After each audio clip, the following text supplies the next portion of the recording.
Look, I'm not trying to give you love and affection. I'm trying to give you 60 seconds of affection. I'm trying to give you cab fare and directions. Get your independence out of here. Question? I'm not your man, not Ralph Tresvant, not Ronnie Romance. No, ma, I'm trying to hit you, then quit you in the middle of the round like I'm Roberto Duran. No mas. Welcome back to the Fabulous Four podcast. I'm Double G alongside my co-host Duan, and we are here to discuss Leonard versus Duran 2, affectionately known as No Mas. Duan, what's going on? Yeah, you know, when we left off last time on the podcast, Duran had just scored the biggest win of his career, and it was a win few believed that he probably it was even possible for him to get. But, you know, I think if there's one thing nobody believed was possible from Duran was that he would ever say, I quit. And it just so happens that, you know, the highest moment and the lowest moment of his career came in back-to-back fights in 1980. There were two huge career-defining nights, and just for very different reasons. And you know, we said this last time, this is not one of the best bouts in the Fabulous Four era, but it's the one that's had the lasting impact on the sport. You know, it's one that everybody has their own theory about what happened that night. And sometimes, you know, that's just the way it is in sport. It's not always the best fights that get talked about. Sometimes it's just those moments. It's those controversies. And, you know, this is certainly something that will be forever a big chapter of Roberto Duran's career, and also Sugar Ray Leonard's career, and also boxing history. The first podcast that we did that you alluded to, we talked in heavy detail about Leonard Duran 1, and that kicked off our Fabulous Four podcast series. So this is part 2, and I've linked the first part in the post about this. So if you haven't listened to the first, I would suggest actually doing that before listening fully to this one, because in the first one we give the backstories of both guys, sort of, you know, their career biographies, how they got to the biggest fight at that time of their careers. So listen to that. It's a little bit longer than this one, but I think it's really necessary to give you a big picture and sort of the entire scope of where we go from here. So, second fight, we have, you know, Sugar Ray Leonard fighting a different style than you know most people thought he should, and he would even come out and say after the fact that, you know, he probably didn't fight the right fight to win it, though he fought a specific fight to gain respect from people, and he even mentioned that Duran, you know, was in his head as well. So after the first fight, where we are is Leonard just sad, frustrated, not happy, you know, contemplating retiring, actually saying that he was going to retire. He doesn't know if he's going to be able to do it anymore. He doesn't like what he sees in the mirror. But on the flip side, you have Duran, and like you said, you know, the highest point of his career. How is he feeling? I mean, and I can guess how he was feeling, but you know, where was he at this moment? Like, I imagine it was party time for Roberto Duran and family. That was exactly it. Duran was, from the moment the final bell rang there, he was in constant celebration mode.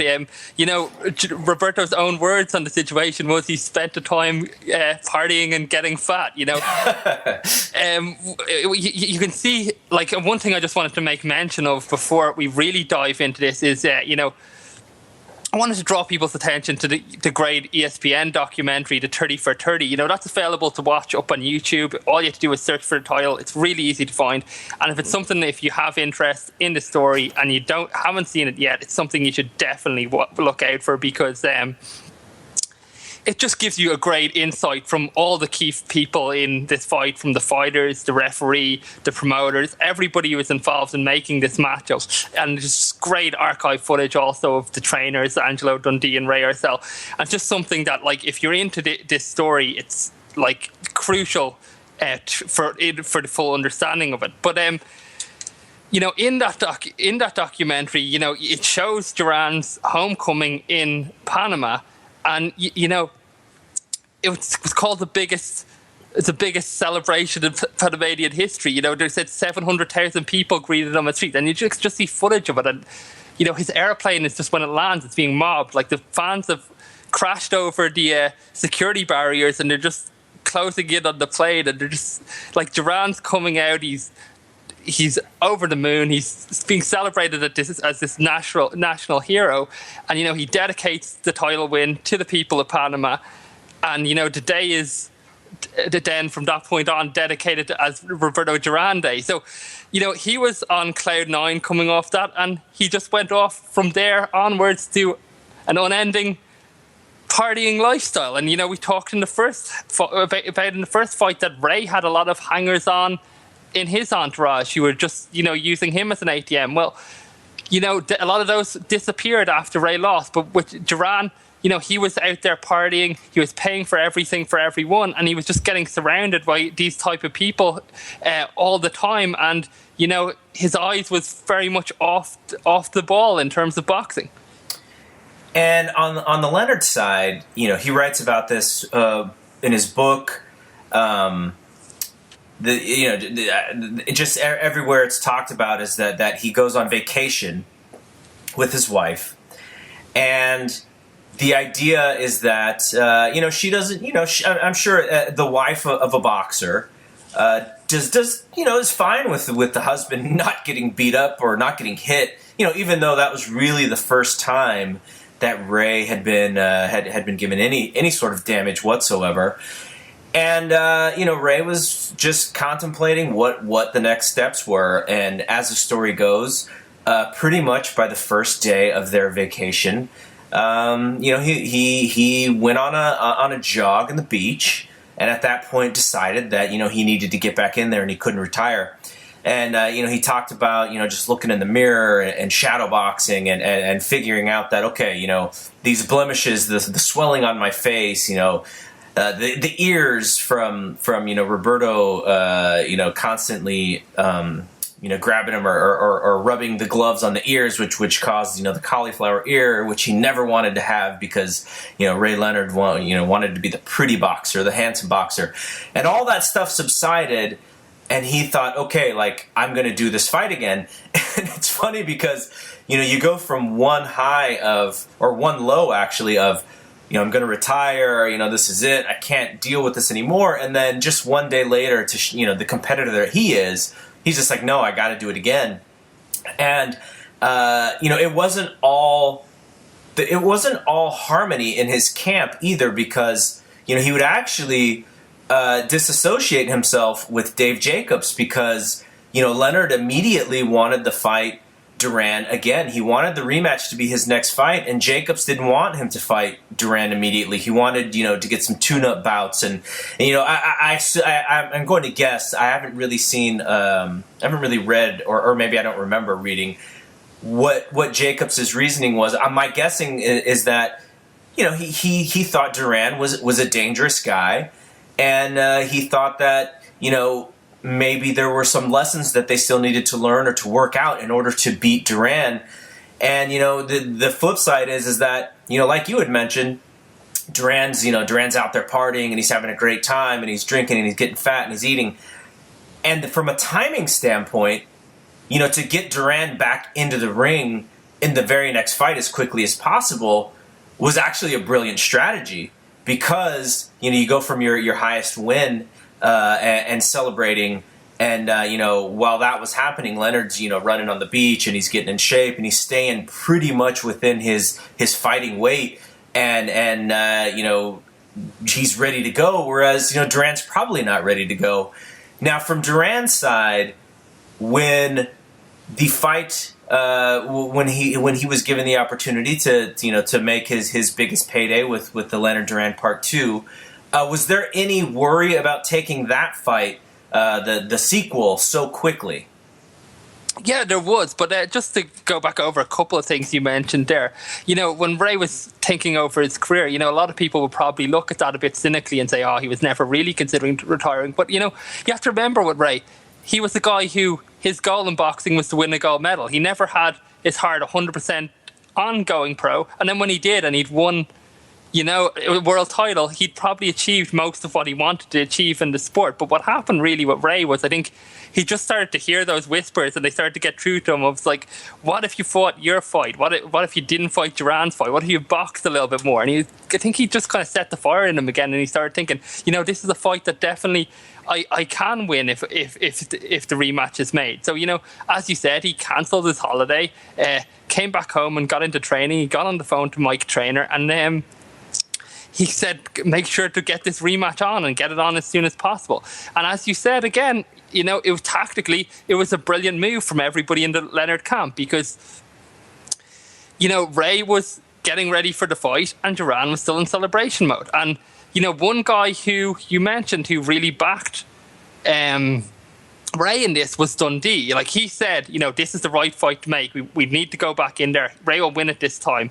And, that was a controversial choice. And as you said, Dave Jacobs left his camp because of that. Because, I think there was extenuating circumstances as well where Jacobs was maybe feeling a little bit left out, where, Dundee was kind of overtaking him as the main trainer, and, his role was being marginalised a little bit, and he probably felt a little bit out of the loop. But he also thought, and as well as many other people thought, that it was a risky choice, because if Ray did lose a second time to Duran, where would he go from there? It would be pretty much curtains for his career. But on the Duran side, there's a big turnaround in terms of money. We talked about in the first fight, Duran made 1.65 million. Leonard made over 10, and he got a lot of the additional revenue as well. This time around, the offer comes in, I think it's 8 million flat fee for Duran, 6 million for Leonard, and I think with the way it was scaled with pay-per-view, Duran was likely to move up to about 10 and Leonard about 7 million. Now, the decision to accept the fight is something that is going to just be debated forever. Carlos Aleta, decided to accept it just on the basis he said, if we don't put Roberto in a fight, he's just going to keep partying forever. So what are we going to do? And he looked at it as we've got the big money offer here with Leonard. We could take this, or we could put him in with a lesser opponent. But maybe Roberto, the lifestyle he's living at the moment, he'll lose that and he'll blow that future big payday. So maybe it's just better to go after the big payday now and hope that, just the fact that he's fighting Ray Leonard will be enough to spur him on and get him back in the gym and get him fighting again. Roberto, for what it's worth himself, has always said that there was no way he was ever going to be ready in time for that fight, and Aleta should have never taken it. Just to talk about a little bit how quickly this process moved.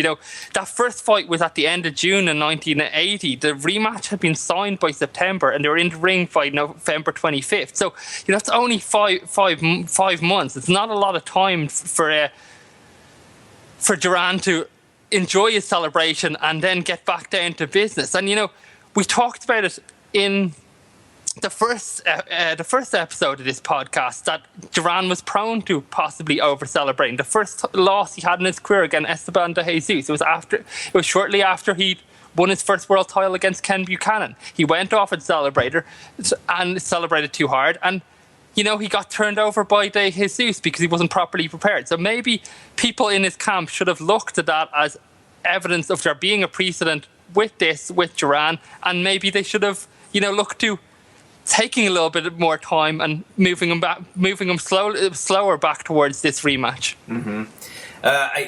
The one thing when you were talking about the training situation is, I think you're right on the money in that Jacobs was probably frustrated in his role because of the fact that Dundee was there. Dundee was getting a whole lot of the credit just because of who he was. And, when he was just kind of coming in, we talked about this on the first show, he would kind of come in and just clean up things and make sure things were ready to go before the fight. Whereas, Jacobs was doing the majority of the camp work with Leonard and stuff. But one thing was interesting about the build-up to their training here is they decided to dial back on the sparring, actually. They didn't want Leonard to do 15 rounds of sparring. I think they dialed it back to 8 rounds or so, And then, Dundee came in a little bit earlier than he would usually. And the focus was, of obviously moving and trying to go to the body, hit the I think he would say, jab to the belly or something. So, there was a little bit more of, I don't want to say seriousness, but, as we talked about Leonard really having to be focused here, the camp, I think, saw it as, okay, we have to do some things on our end that to really, make sure that this guy is ready. The game plan has to be solid because, like you said, he loses again, and we're talking about we're talking about not even, Tommy Hearns, although maybe Tommy Hearns would have wanted Leonard anyways, but Leonard, wouldn't have been the top dog in that division with a second loss. It would have been Duran. So lots of focus on the second camp. When it came to the hurriedness of Duran's camp, what were the numbers from a weight perspective that they were talking? Because I had read something like maybe he'd ballooned up to like 180 pounds, then to go down to 147 or maybe 146, I think, what he weighed in at. Like, how long of a time did he have to actually get from that weight to the weight that he needed to weigh in at? His actual weight is one that's been disputed a bit. Roberto himself says he got up to 225 at one point, and I don't think anybody really believes that. But there were some reports that he was around, like in September of that year, he was maybe up around the 200-pound mark. Most people say more realistically that it was probably, 185 pounds. But 185 pounds to make 147 is still a lot of weight to lose. And what we talked about also in rushing him into this camp is that, because it was such a short build and the fight was signed so late, Duran got into camp late and he didn't have a huge amount of time to actually shed that weight. He had two months to lose, all that weight and prepare himself for the fight, which just, when somebody comes into camp out of shape, generally they'd spend a few weeks just on the conditioning before they do the actual prep work. And, for Duran, the weight wasn't coming off at all, I talked a little bit earlier about the entourage he had around him. Those guys, he was still hanging around with those guys during his camp. Arcel said at one point, there's something wrong. I'm training Roberto as hard as I can, and he's not losing any weight. Right. And what was happening was these guys were bringing him food and beers to his room at night, and he was just gorging himself. So he was really not shifting the weight. And even I think 2 weeks before weigh-in, he was still a good 20 clear pounds over the fight limit. Right. And I think it even came out that, his manager did say, like, the entourage was a big part of the problem. Now, there was talk about him having to actually take a diuretic, and I know people have denied that.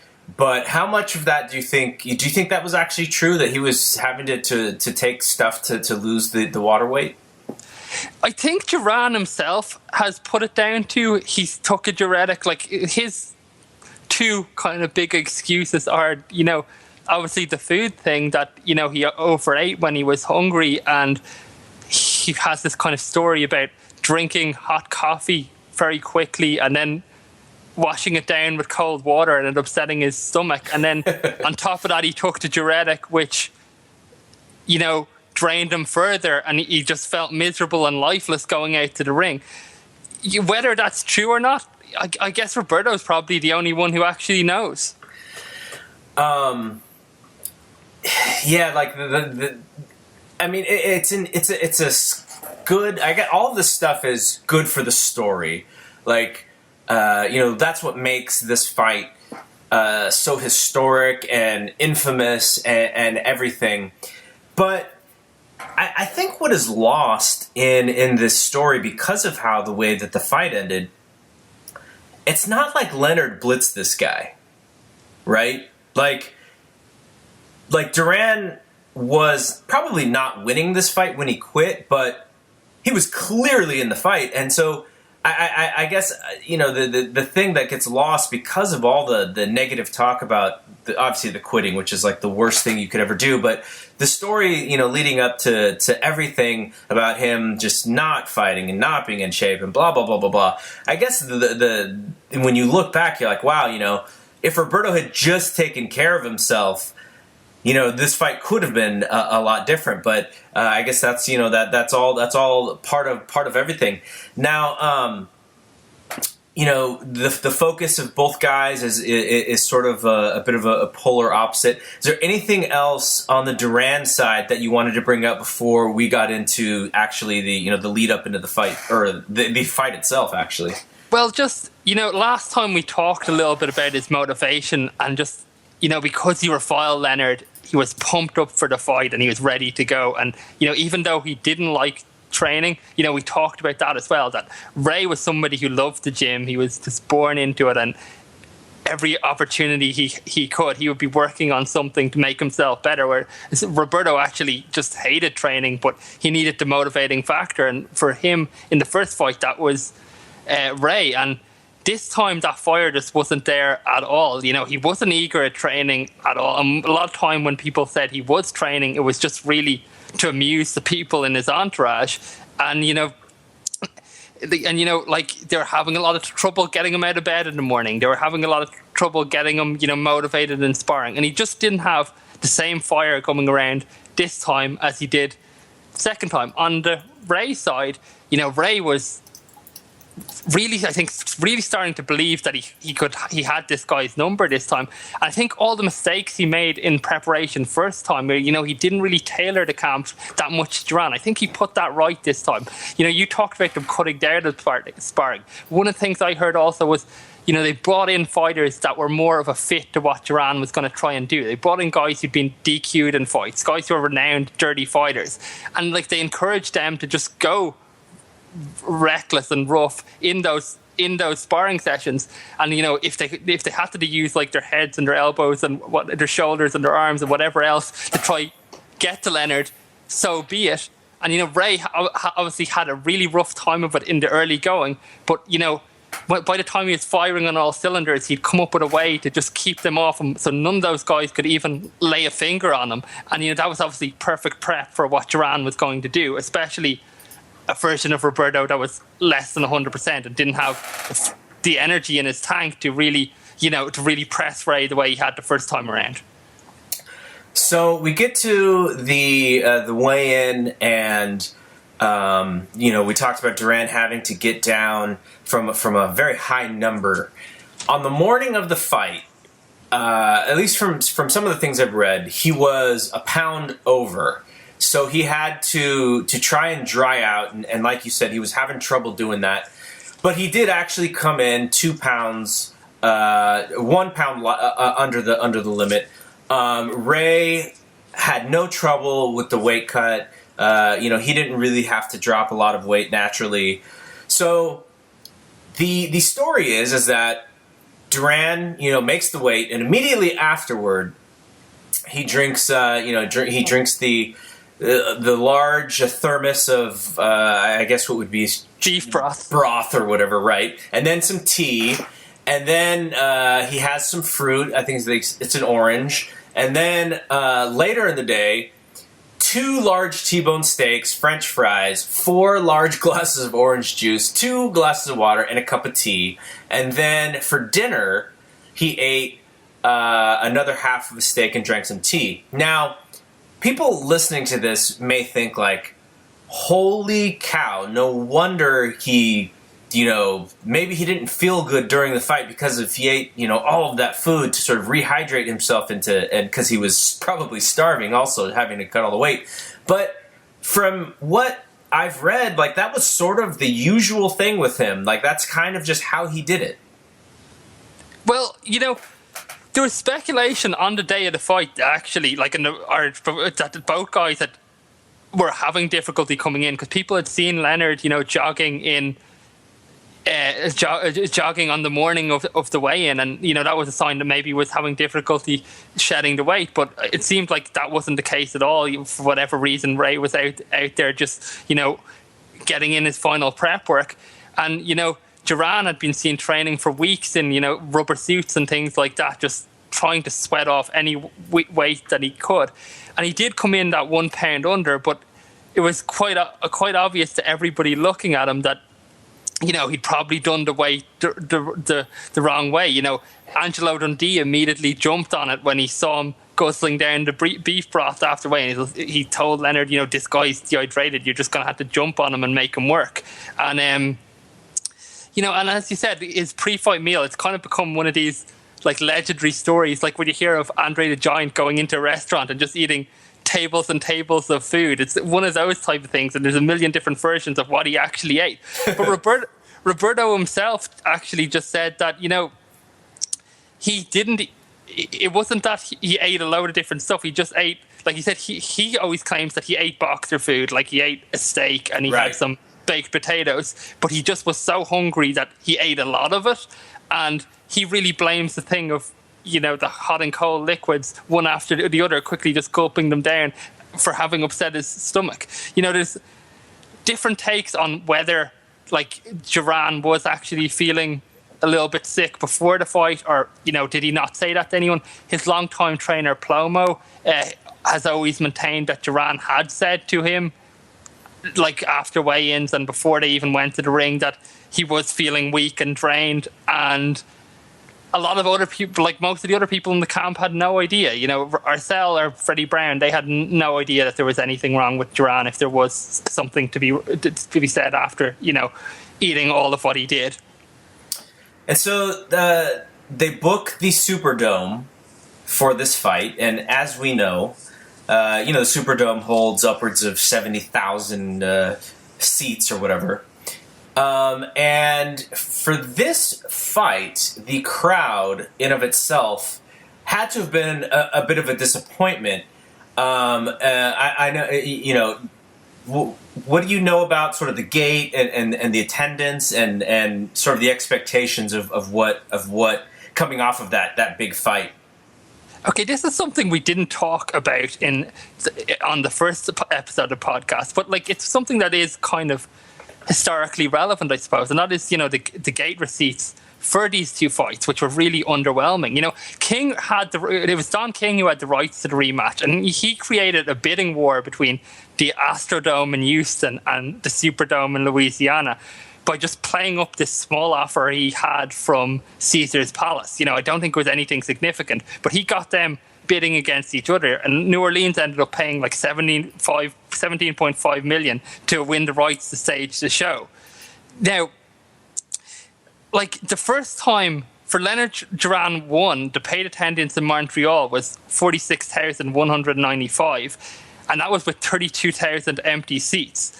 This time around, for a $17.5 million site fee bid, 3 days out from the fight, only 15,000 tickets had been sold. And you might think, 15,000 is not a bad house, but it is when it's in, an 80,000 seater arena.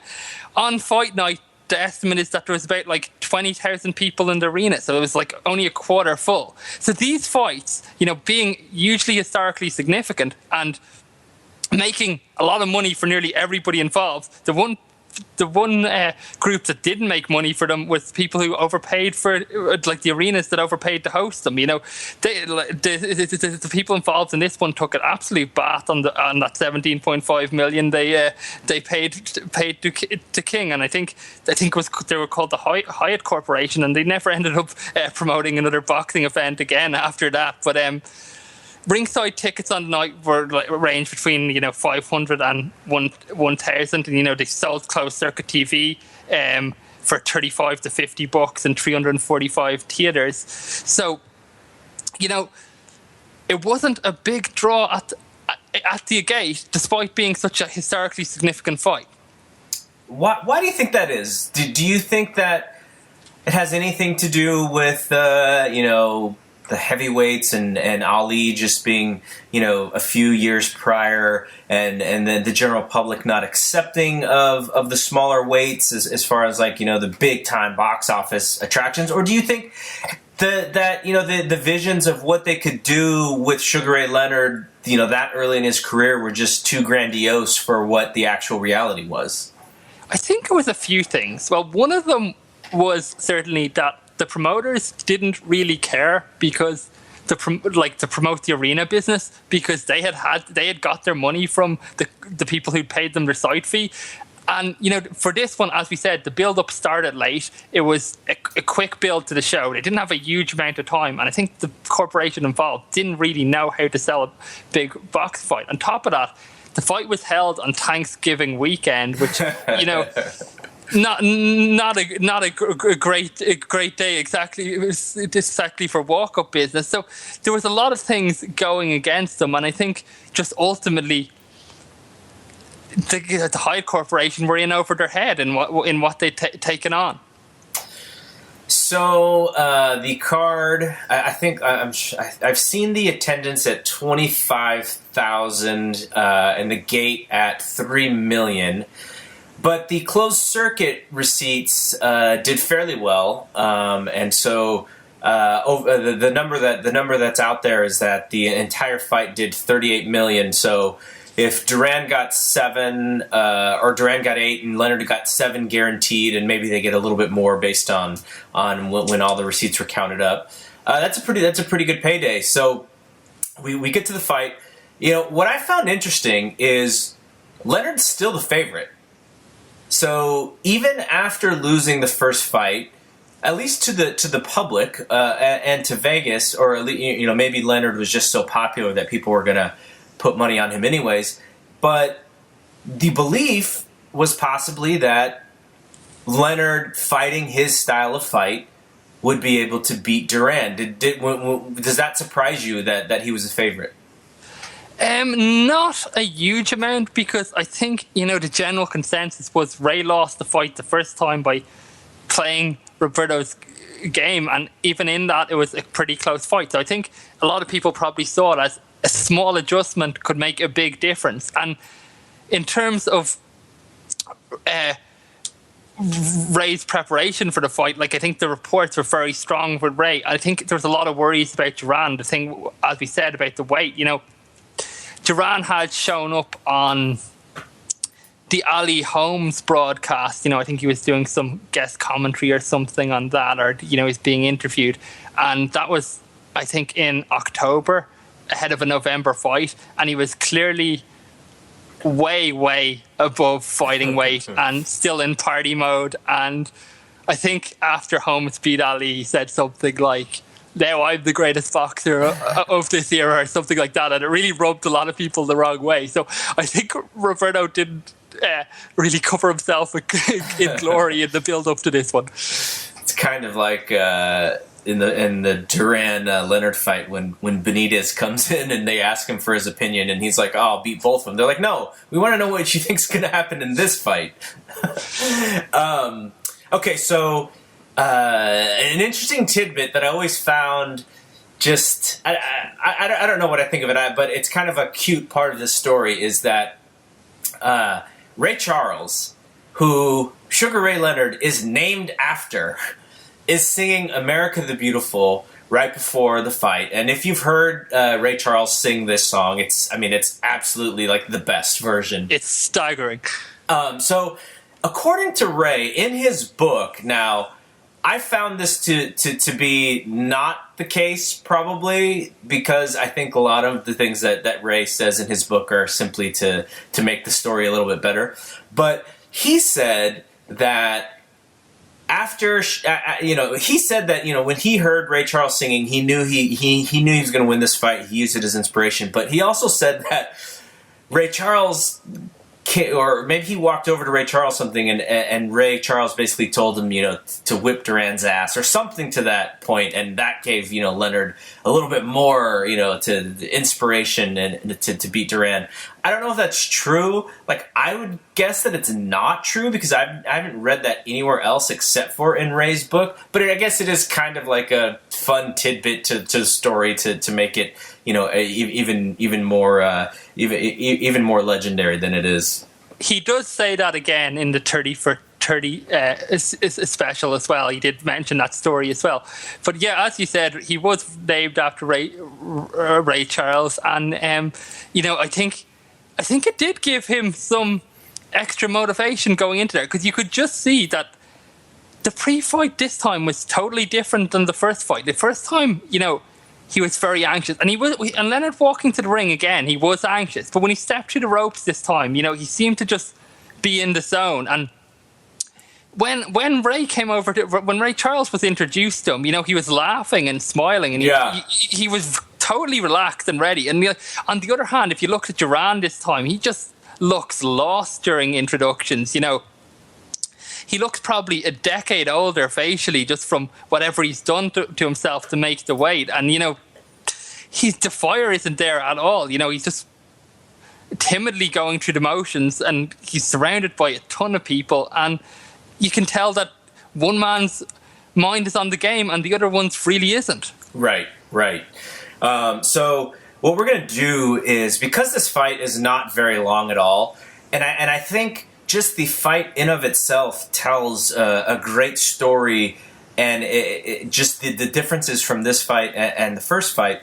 We're just going to kind of go round by round and talk about what we saw, and I think the scoring is interesting too, as far as when Duran quits and where the numbers are, because I do wonder, when we get to the end of this, I do wonder if he thought he was clearly losing, because I wasn't quite sure. I mean, he probably was losing a little bit, but I thought he was still very well in the fight. But we'll get to that near the end. So round one happens, and it's clear, absolutely clear, that Leonard has a much different game plan. On his toes, feinting.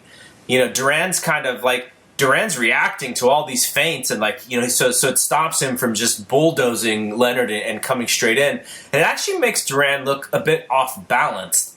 There wasn't a real damage round, but in Leonard fashion, he does throw his best punch and land his best punch, or best two punches, with about 10 seconds left in the round, and I had him winning. Well, what did you see about the first round? Yeah, I think one thing to note is, especially just the change in attitude as well, is that Duran actually goes for the glove tap at the start of the round, and it's Leonard who shrugs it off. Like he didn't want to touch gloves. But this time around, you're right, Ray started bouncing around on his feet, he's moving, he's using the ring, and he just refuses to be drawn in from first bell. And you can see that it's just a totally different strategy. And because of that, it's a much tamer opening round. Now, for this fight to become a war, Duran had to make it a war, and he just didn't seem to have the life in him to be able to do that. He had a few little head rushes at Leonard where, he'd come in behind a double jab, but Leonard was very easily each time able to just, spin away and spin out and cycle off. And, Ray's speed and skill was just making things really miserable for Duran. He had to do a lot of chasing.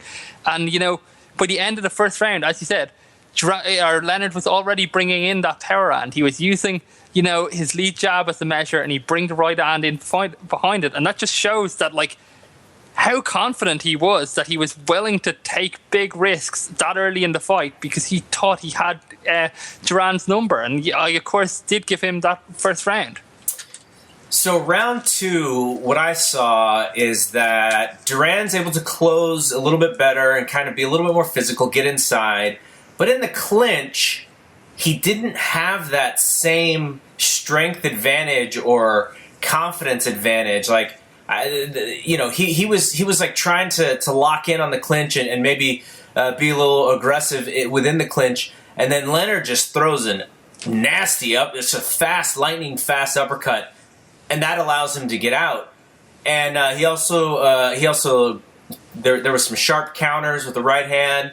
And it almost seemed to me that just technically and strategically they had figured out, okay, here's what we're going to do when Duran gets in close distance. And also maybe that Leonard was just, maybe he worked out a little bit more for strength, because it didn't look like Duran was able to push him around like he was in that first fight. Yeah, you're right. It might also just be that Duran, because he was trained, he didn't have the same physicality, but he wasn't able to bully Ray the way he was in that first fight at all. And I think the difference in Duran really in this round that you can see is it's his self-belief. He's very tentative with his shots. It's like he's anticipating being hit on the counter. He's kind of pawing out, and because of that, when the counter comes, he's just getting ripped apart. In the first fight, the thing that gave him that little bit of advantage was that he had the conviction. He was the one that had the conviction in his shots, and he was willing to commit and try to take Leonard's head off with everything he threw. This time, he's far too concerned about what's coming back his way, and he's just getting caught out constantly by Ray, and Ray's movement is just giving him all sorts of headaches. I gave this round again to him. The only kind of little hiccup you could say for Ray is, you see on the broadcast, you see Ray complain about a soft spot in the ring, and what had actually happened there is they'd elevated the ring for this fight to improve the view for the spectators, and the bolt had under the ring had given way, and the boards were collapsing in on themselves. So ultimately, what actually happened, people will think we're making this up, but this is actually what happened. Ultimately, they had like a bunch of security guards that they had employed go under the ring and hold the boards up for the remainder of the bout to just stop this fight from ending in complete disaster. So they're very thankful that Mr. Perfect, Kurt Hennig, wasn't underneath the ring with them, and only wrestling fans would get that joke. But so you're right. Like it's noticeable, and it's noticeable with Leonard because he is the one that is doing most of the moving and also moving backwards. So he actually gets caught in that part of the ring because he doesn't actually sort of see it coming, and so he can't anticipate, whereas Duran is moving forward and it doesn't affect him as much. But Ray clearly slips a couple of times actually and loses his balance a little bit, which could have been a dangerous thing. So round 3 is the first round that I gave Duran, and I don't know if you gave it to him as well, but I thought it was the best action so far. Duran was actually being a little bit more effective in pushing Leonard against the ropes and able to throw punch after punch at him, and Leonard was countering. Like he was throwing these really lightning fast punches, fighting off of the ropes, but not necessarily the place that he wanted to be. And I thought the round itself was much more paced and just a better round for Duran strategically. And he does accentuate it at the end with a little bit of bullying on Leonard, and I actually gave him this round. Yeah, this was Duran's first decent round in the fight, and Arcel really got on him before the round about back Leonard up, back this guy up, put him against the ropes, and start putting the pressure on him and do what you did in the first fight, and maybe you can get a foothold back in this fight, and Roberto was able to do that. He was able to bully Ray a little bit. But the other thing I noticed was, maybe this was Ray just putting money in the bank, because Roberto had to work really, really hard to get those shots off. And Ray was just doing a lot of moving and a lot of dancing, and it was frustrating Duran. And, I think if this was like the effort Roberto was having to put in to make it his type of fight, I think really probably took a lot out of his tank. Oh, I completely agree with you. In round 4, now, for those of you who believe in the story that, Duran was sick or he had stomach cramps or he wasn't feeling well in the gut, Leonard throws a punch to Duran's stomach. I don't remember if it's a jab or not, but it makes the weirdest sound. And I don't know if it was Duran sort of acknowledging that he got hit in the stomach, but it was just like this flat noise, that you don't hear generally when you hear a body shot, because the shots come in so quick they don't sound too much different from headshots. But this one was just this flat noise of and I was just like, oh, that's what I felt when I watched him hit Duran in the stomach, he tried. Duran, did his best again to make it a little bit more to his style.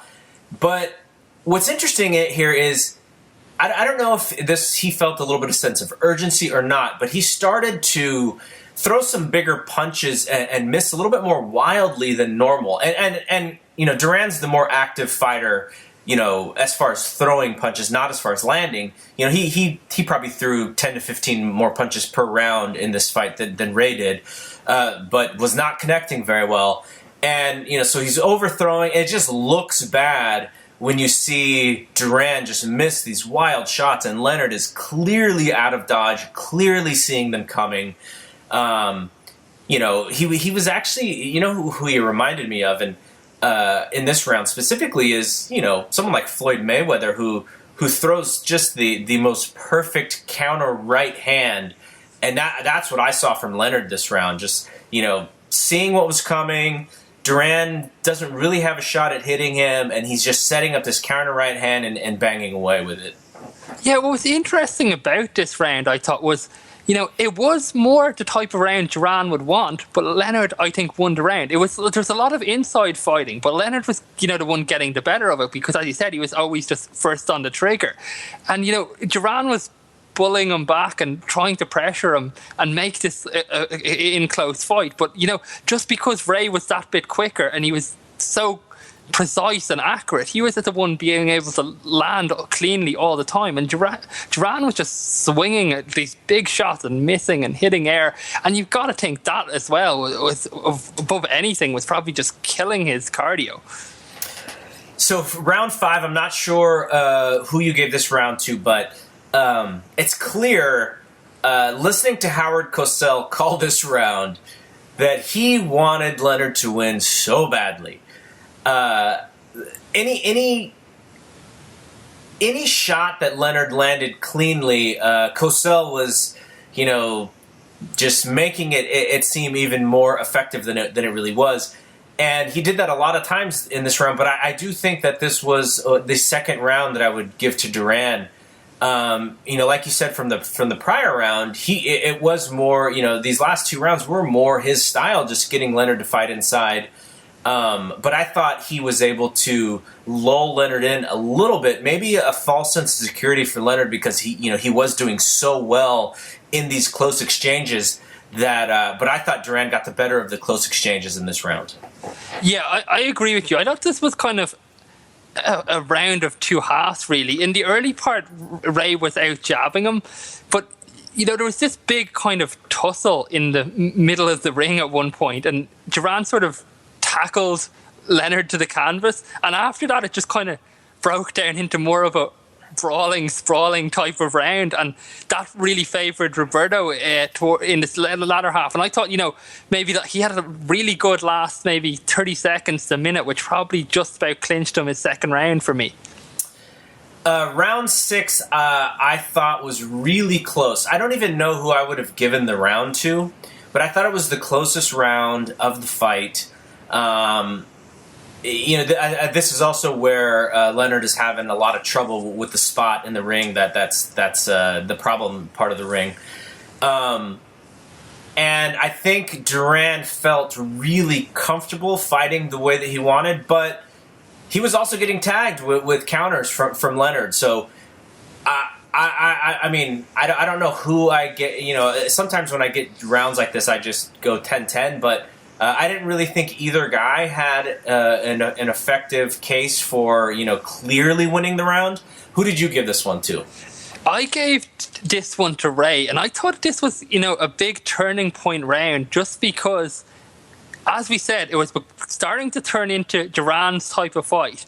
Ray on this round got back on his feet and started moving and making Duran work that bit harder again, and he became that bit more mobile. And as you said, Ray did have trouble because of the broken boards. He almost lost his balance a few times. But I think in this round he really killed off the charge Roberto was putting on from switching it from a Roberto Duran fight back to more of a Ray Leonard style of fight. And I think he was on the front foot from this point onwards. So round 7 is the one that, if you believe in one of the theories of why Duran quit, this was one of the rounds that leads into that theory, which is Leonard won the mind game battle, and I think he gives credit to his brother actually Roger, who says who told him to do this or to make that Duran is so prideful that this would actually affect him. So what happens is that Leonard's absolutely goofing around the entire round. He's sticking his face out, daring Duran to hit him, putting his hands down. I would imagine that many boxing aficionados who were not Ray Leonard fans were probably very frustrated watching this. Even Cosell, and this is 1980, so it's a little bit different.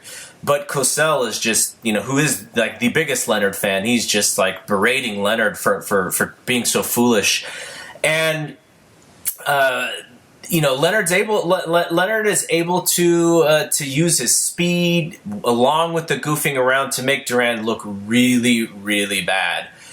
He starts to wind up for the bolo punch and instead throws the left hand, and that lands cleanly. And that's another punch where it just makes Duran look like he's just a step and a half behind Leonard. And then he waves Duran in, only to. And Duran comes in, and then Duran tries to throw a shot. Leonard's out of there. Perfect timing.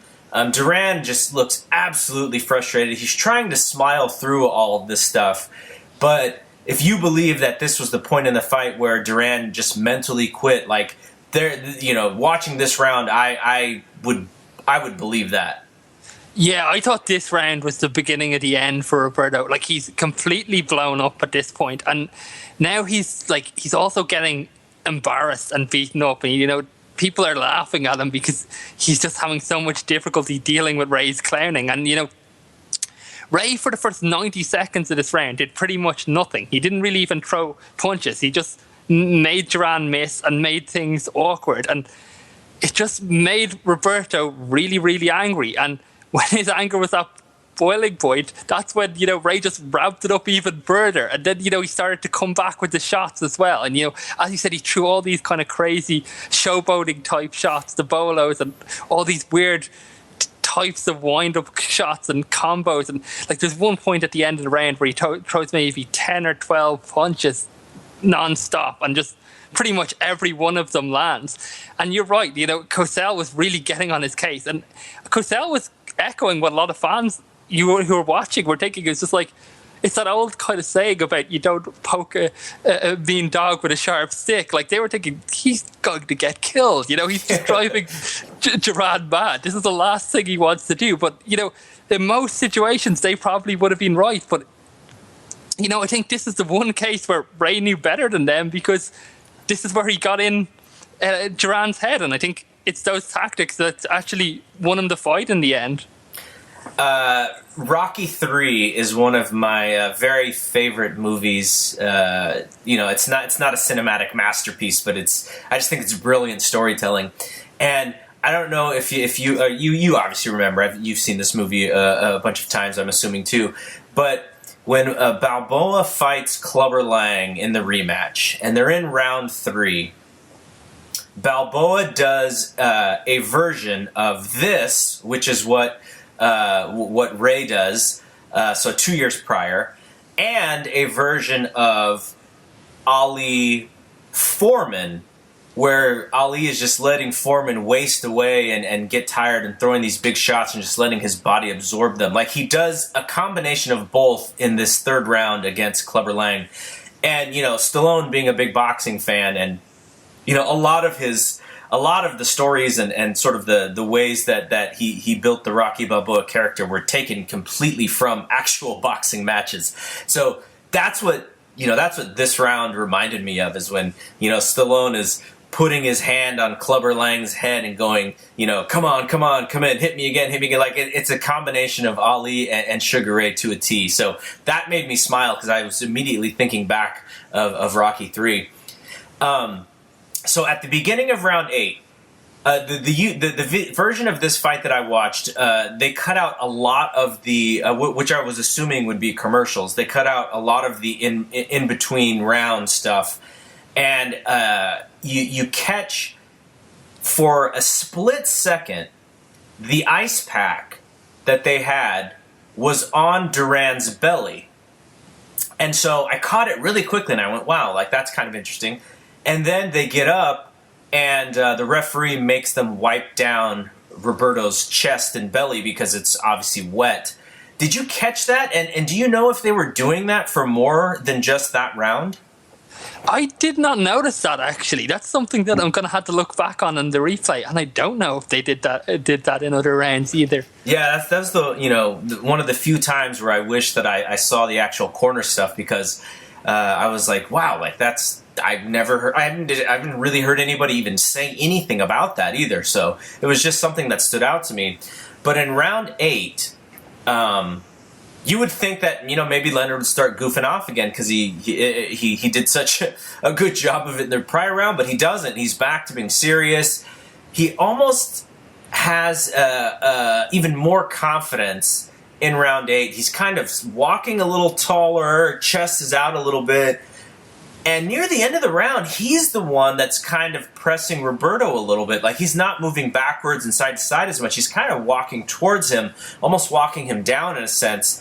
And then, with not too much time left in the fight, Roberto's had enough. He turns his back, actually, to Ray, waves off to the referee as if, just to wave at him to say, I'm done. The referee kind of goes over and is like, what are you doing? And Ray then hammers him to the body again, because, the fight's not over. No, he didn't hear the bell ring. And then Duran, waves him off again, and the referee just, throws both hands in the air, waves off the fight.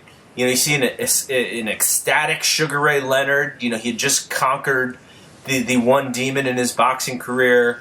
And just bewilderment, really. Like, I can't imagine, having watched this fight live. Like, it's something I should have actually asked my dad about before we discussed this. But absolute bewilderment. It was like the weirdest thing to watch, even watching it on replay.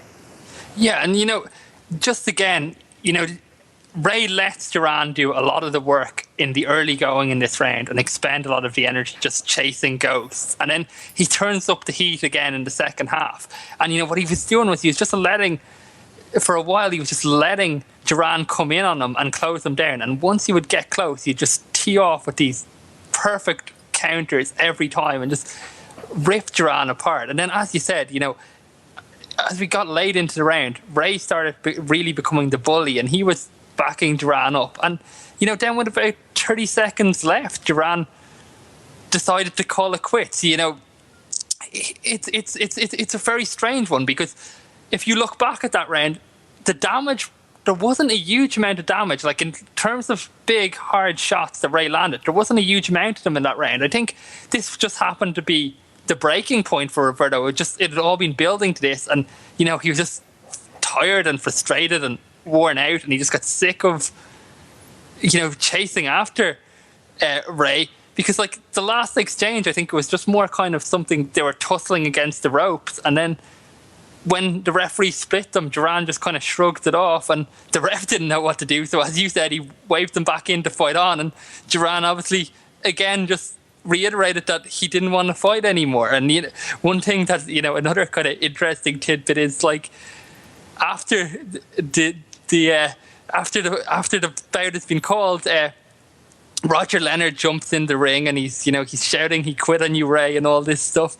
And you see the camera pan back to Roberto just for 1 second, and he puts his gloves back up. And I think a lot of people speculate on that maybe Duran was having second thoughts about his decision to quit the fight. He wasn't. What actually had happened was, in Montreal, at the finish of the match, when Roberto was celebrating, Roger Leonard had charged him, and Roberto had just turned around, and rather than ask any questions, he just knocked Roger Leonard out with one clean punch. And when he saw Roger running back into the ring to celebrate, he thought maybe he was coming for his revenge. So he put up his hands to make sure that wasn't going to happen. Okay, so before we get into some of the theories and sort of then our official thoughts on what we think actually happened, or if there's even a decisive theory that you have, I wanted to read this quote. We talked about a Cus D'Amato quote from the first fight and how pretty much right on the money he was. So before this fight, he was quoted in Sports Illustrated as saying, "I came away from the Montreal fight with the impression that this was the greatest possible effort Duran could have made. What Duran did that night was what he had to do to win. It seemed a supreme effort. I don't think he'll be able to duplicate it. It was the will of Duran that won the fight in Montreal. Leonard was beaten, but he proved himself a champion. He fought back, at times outfought Duran, but he didn't sustain it. Duran sustained it. If Leonard recognizes this, all he has to do is sustain the action, meet the will with a will of his own, then his skills, intelligently employed, will make the difference in the fight." And, you know, I really wish, now I'm sure there is some stuff out there about Cuss, but, like, is there a better person who can foresee what is about to happen in boxing than Cuss D'Amato? Maybe not. You know, that he was, again, you said in the first fight he was right on the money, and he was right on the money again there. I guess the question that, you know, everyone's always going to ask is, what if Duran had a foot on? And, you know, I had him down 5-2 in rounds in the fight, so he was only 3 points adrift on my card. The judges all had it actually closer than that. Yeah, a lot closer. James the Sword and Mike Jacobs each had him 2 points down, and James Brimmel only had him 1 point down. So if you think about that, that's a 2-point swing fight with 7 clear rounds still left to go. Like in a 15-rounder, that's, you know, a lot of time left for Duran to turn the fight, and it's not like insurmountable by any means to like recover a 2-round deficit. Now, my take on it is, and you can tell me if you agree with this or not, is that even if it was close in terms of rounds or in scoring, I think it was becoming considerably less competitive in the ring. I think Roberto was now running on empty, and all the advantages we talked about from the first fight that Ray would have, you know, his speed and his quickness and his boxing ability and all these things that were always going to be Ray's advantages to begin with, were just becoming more and more pronounced as this bout wore on.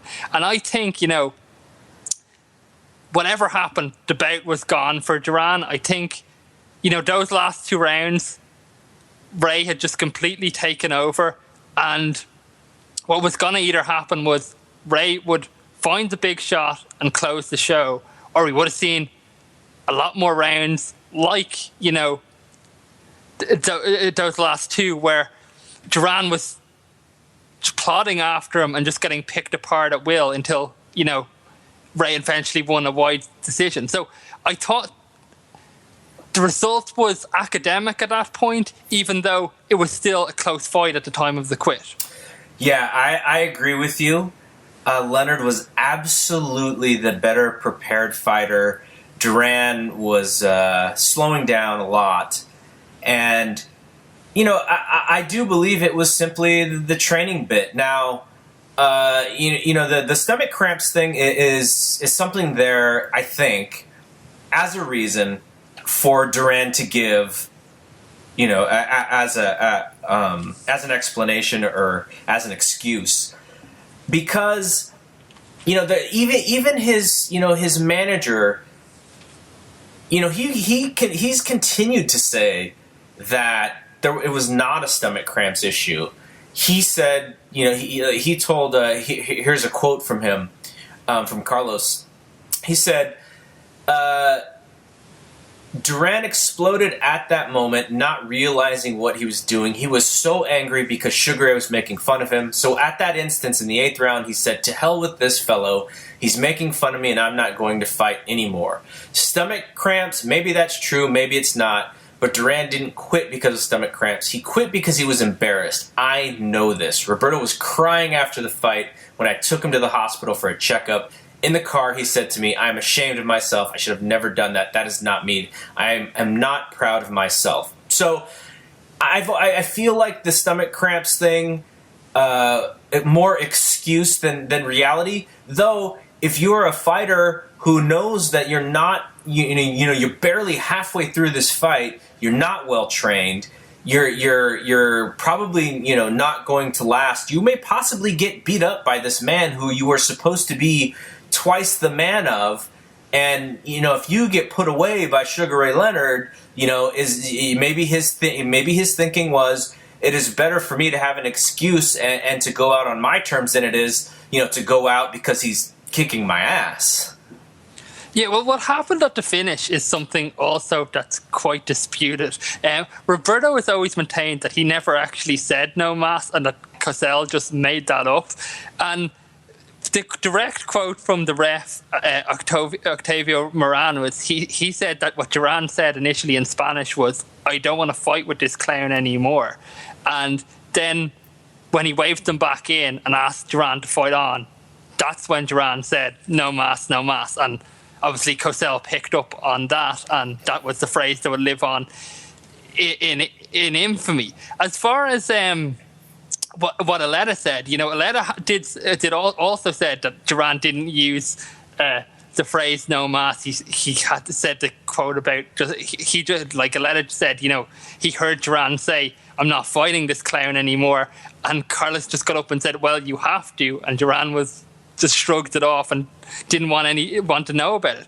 But as far as the excuse about stomach cramps goes, like Freddie Brown admitted to making that up, and he said he did it because he believed that in Panama this was just going to be devastating to Duran's reputation, and he was kind of worried about what the fallout from this would be. And that's what the reason why he came up with it, and the reason why it was a good excuse, was it was very difficult to disprove. They took Duran to the hospital, and even though he didn't show any real signs of stomach cramp, they couldn't rule out that possibly that is what had happened. So it kind of was a way to save face and give Duran an excuse, because they didn't want to see Duran have his purse taken, or maybe have his license taken or something like that. Well, it actually turned out that in the end Roberto couldn't have his purse taken because they'd already paid it up front, and the agreement was just that as long as the fight went ahead and he could find newspaper proof that there had been a fight, there was no other provisions to it. So Roberto had his money in the bank and he didn't have to worry about that. But what you said about Aletta in the car is an interesting one as well, when Duran broke down and started to crying, and the enormity of it kind of hit him there, because initially Duran went back and started partying again, and he was back with his wife and the few hangers-on that remained, and he was singing and dancing like he'd won the fight. And Aletta came in, saw this was happening, threw everybody out, and he obviously wanted to be able to give Duran some kind of out. So he said, "Look, we're going to the hospital," and dragged Duran with him. And I think at that point it's when Roberto realised how big a deal this was and how much of a lasting impact it would have on his legacy. And that's when he started to break down and cry. And, Duran would continue with that excuse.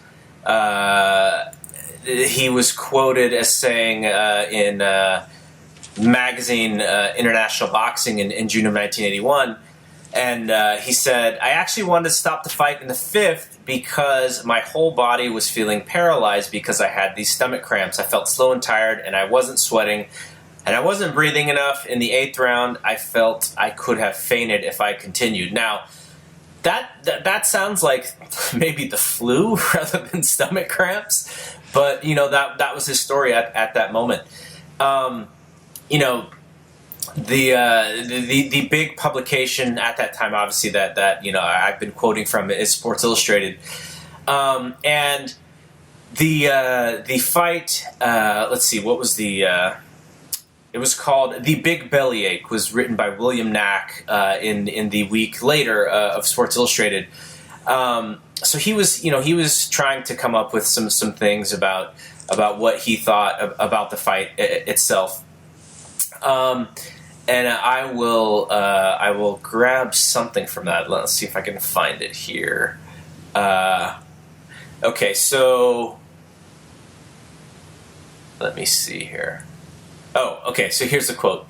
Duran had fought as he had over the years, tenaciously behind hands and chin of stone, but it was Leonard who, for the first time, revealed himself as a true champion, resourceful and resilient. So, the one of the top journalists at that time didn't really even buy into any of these excuses. So I'm to believe, based on that it was people saw it for what it was, which was that Ray was just better on that day. He was better prepared. He was in better shape. He had a more sound strategic plan. And then you have at the end, and I've actually I want to hear your thoughts about this. Is Arcel? He's 81 years old at this time. And he's basically saying, like, that's it. Like, I can't do this anymore. I've had, I've had tons of guys, and no one has ever quit. And he even said that he thought, Duran needed a psychiatrist more than anything else. Like, he couldn't fathom that Duran, being the man that he was, could actually quit on that night. Yeah, Arcel was somebody who I think really admired Duran's reputation as just this wild, unrelenting, brutal fighter, and he played up a lot into that legend. Like, you of course remember, before the Montreal fight when they took Roberto off to get some tests on his heart done. Ray had the great quote. They said, he said, they've taken Roberto Duran to the hospital to get his heart tested. Everybody knows that Roberto Duran doesn't have a heart. And he always had like little lines like that. I think he always kind of admired just the brutality of Duran. And I think he was really devastated by this. And he did quit boxing. I don't think it was like the story I think people tell is that, this was the last time he ever worked with Duran. And I don't think that's actually 100% accurate. I think he did come back for one or two fights. If you look at the I think it was the Benitez fight. The Wilfred Benitez fight, he's in his corner before that. And Ray also trained Larry Holmes for, I think it was Jerry Cooney fight. So he did do a couple more fights after that. But, I think both him and Freddie Brown were tremendously let down by Duran's performance in this. And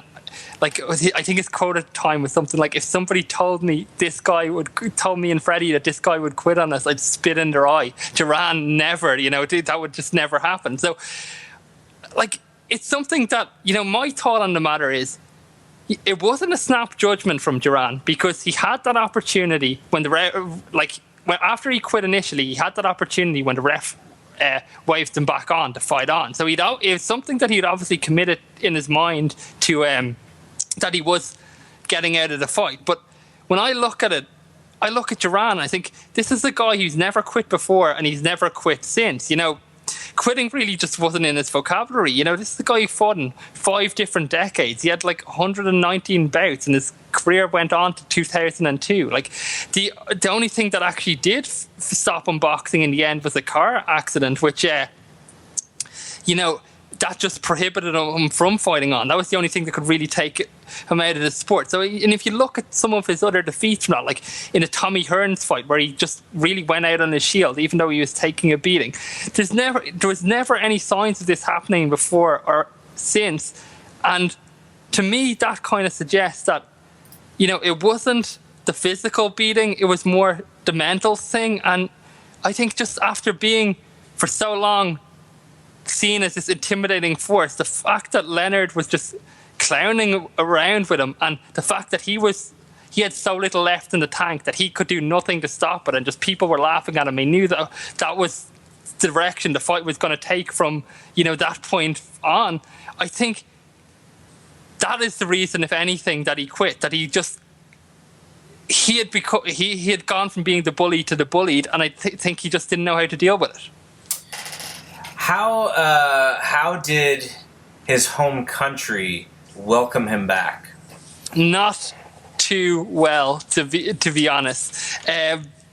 We talked about a little bit about how Duran had been celebrated as the hero just a few months earlier. When after this fight he hid out in Miami for a while, and like his wife said she was a little bit scared to go back to Panama because everybody was just so mad there. There was rioting, there was looting, there was all this going on. And, you know, when they did get back there was like graffiti up everywhere calling Duran like a traitor and things like that. Like a lot of people had bet all their paychecks on a Duran win, and they were just outraged that he'd lost. And, you know, both his own house and his mother's house were vandalized. And, you know, it's one of those things that it's just a strange one with sport, in that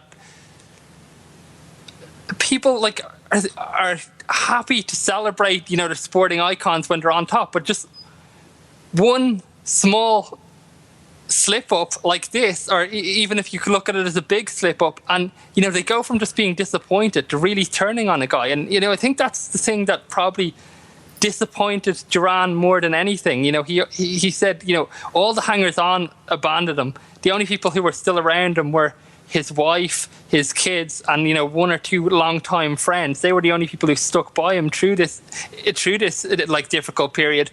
And, you know, a lot of the time he was at home.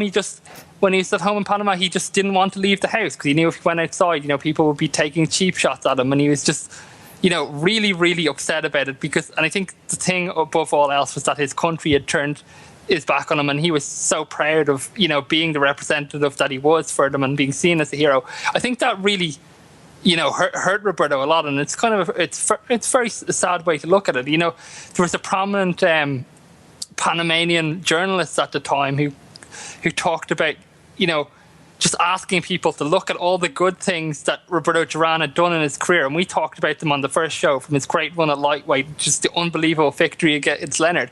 And, you know, to have this loss and this quit against Leonard in the rematch, you know, that's only a drop in the bucket compared to everything that he had done for the sport and for putting Panama on the map. So, you know, I think sometimes you had to look at that in perspective. And I think one of the things in the 30 for 30, which is interesting, when, you know, one of the closing points they make on it is, you know, that maybe Roberto Duran was able to redeem himself by, you know, he came back from no mass and he was able to win big fights. He became a champion again. He beat, you know, Cuevas and Barkley, and he went on to have some more great fights. Great fight with Hagler, even that he lost, you know, but he showed so much heart in that, you know, he completely redeemed himself. And I don't agree with that, just because simply I don't think Roberto Duran ever really had anything to redeem. You know, He had nothing to prove. He had done so much in the sport. He had such an incredible run that I think even if no mass was the last time he ever stepped foot in the ring, I think we probably still would look back at him as, you know, one of the great fighters of all time, certainly, and certainly probably the best lightweight of all time. So as far as I'm concerned, I don't think Roberto Duran really had anything to make up for. And, you know, anything that came after that was just the icing on the cake of an already amazing career. Now, Leonard is in the ring just 4 months later. He has 2 bouts before the next podcast that we'll do, which is his fight with Tommy Hearns.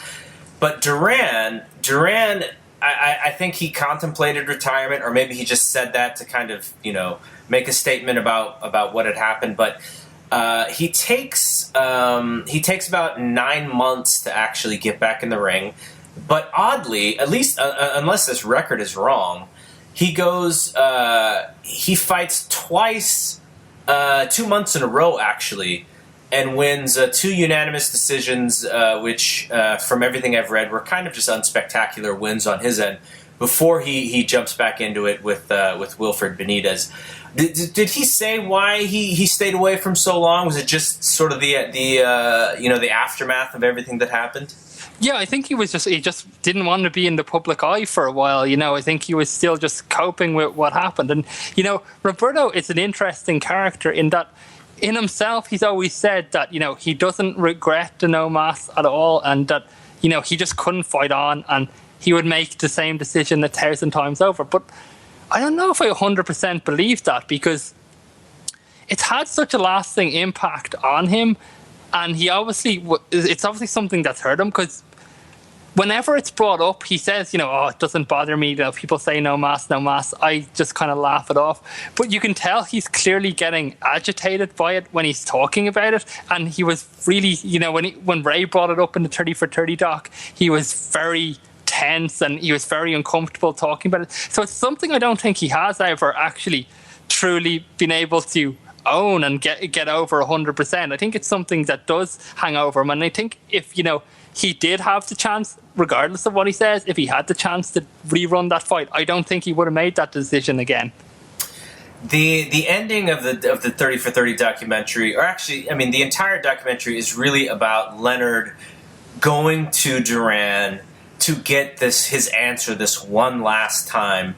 And it's sort of like an anticlimactic ending in a way because, I don't think Leonard really maybe got the answer that he wanted to hear, or that he really believed Duran, what he was saying.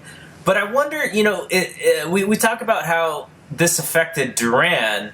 After the fight, Leonard's ecstatic. But do you think he wonders, was there an excuse? Or I feel like he would look at this as I was just too good for that guy and I made him quit. And even after the fight, he said something to the effect of this is better than knocking him out. I made him quit in the ring. So why do you think, was that part of the documentary just for show, or do you think he really wanted that answer from him? Yeah, I think Ray does actually want that answer a little bit because, he's talked about a lot of time, when immediately after the fight, he was delighted with his performance. But then when he started addressing the press and he saw that everybody was talking about Duran and nobody was talking about what he did, he was really disappointed. And I think I think maybe what it is with Ray is that we talked about last time that Roberto was the only person to ever beat him at his peak. And maybe he just feels that he never got the chance to really beat the best Roberto Duran back. And maybe that's something that's always hung over him. And he just wants that answer from Roberto. I don't know, knowing how hard of a struggle it's been for Roberto, I think that's why he let him go on it and let him off the hook, And Ray himself said, he's always, had so much admiration for Roberto because it was Roberto that brought him to that next level and got him ready for Hagler and Hearns. And without Duran, he would have never been able to go on to do that. And I think, Ray in a little bit feels like, he'd just like to let Roberto off the hook and let him move on with his life and not have to think about that fight anymore. But at the same time, I think he does, in a lot of ways, want the answer, or just to know what really happened. So in the next couple of years, Roberto Duran would keep talking about how, he gave Leonard his rematch. Why isn't Leonard giving me my rematch? Do you think that a third fight, which would eventually happen years later, but do you think, within a couple years that had Leonard not had to step away, that they would have done a third fight? I think it was always going to take time, because I think it was going to take time for the public to move on from the controversy of the first one. There was instantly people saying, and it's something that always happens in the immediate aftermath of kind of any controversial decision in sport, is that people were saying, oh, the fix is in, they were just doing this so they can make money off a rematch. So I don't think they could go back to the rematch, even though that logic just it shows how uneducated the opinion of somebody is. If the first thing to jump to is, this is a money-making ploy, because the way that fight went down made no sense logically in terms of building a rematch or building anything else. There was obviously going to be speculation over what Duran did. So there was no way, if they were to fix the fight, they would have ever gone this route. So it's just something, but that was hanging over. There was that dark cloud hanging over that fight, and I don't think they could go back to it because they needed just to prove that Duran was still in the game. So the next episode is actually going to be Leonard and Hearns. We will see Roberto Duran 3 more times in this series. So he, like you said, he would go on to fight for quite a while, and his career would span until 2002. When he would lose 2001, when he would lose his last fight to Hector Camacho.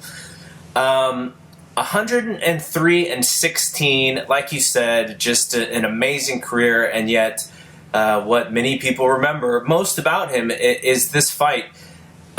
Being a Duran aficionado, someone who knows a lot about him, if you had to describe Duran's career in a nutshell, to people who simply believe like he's this, sort of this laughing, people are laughing at him because of this situation that has just been blown up over the years. Like how would you explain to them how they should remember him? I would say just remember him as the greatest lightweight of all time, and the man who put on maybe the single greatest performance in the sport the first time he beat Ray Leonard, to beat a guy that had all the physical advantages, and Duran was just able to find a way to win. That that showed the type of fighter he was. So if there was the one thing to remember, it would just be that the lightweight run, and also the first Leonard fight. So like I said, we're going to discuss the Tommy Hearns fight after that. And what's interesting about Leonard's career is, like, if you look at Duran's fights, like how many times Duran fought after the No Mas fight, like he still fought almost 40 more times, it seems. Whereas, Leonard would only fight 11 times or something after that. So just a totally different style of career that both guys had. But when it comes to the Fabulous Four, this is the fight that many people look at as kind of like the most historic or infamous one. Though Leonard will also have a fight with Marvin Hagler that probably gets a lot more claim than it necessarily deserves to. But that's because of how long they waited for it. Is there any last things that you wanted to say about either guy before we sign off here?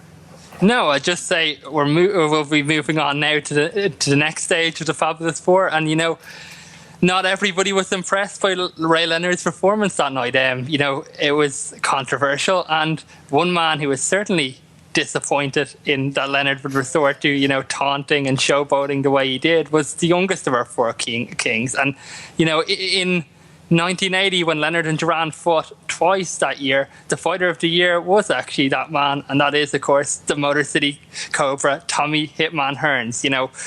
Manny Stewart, his coach, thought that Ray Leonard was going to win the rematch with Duran, and he brought Tommy along to the Superdome that night to see what he thought, and to try and steer conversation in the direction of Leonard Hearns fight.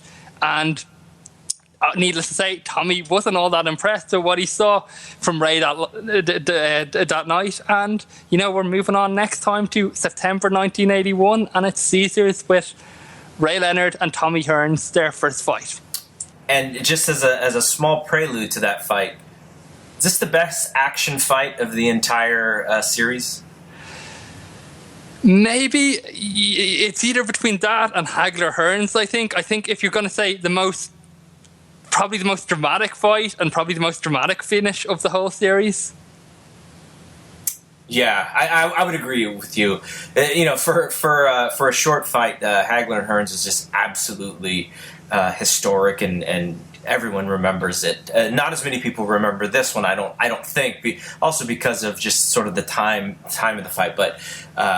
Yeah, this fight absolutely stands up and will stand up to the test of time. So I'm very much looking forward to covering this one. Both guys possibly at the apex of their careers, meeting at the right time. So it'll be a great one.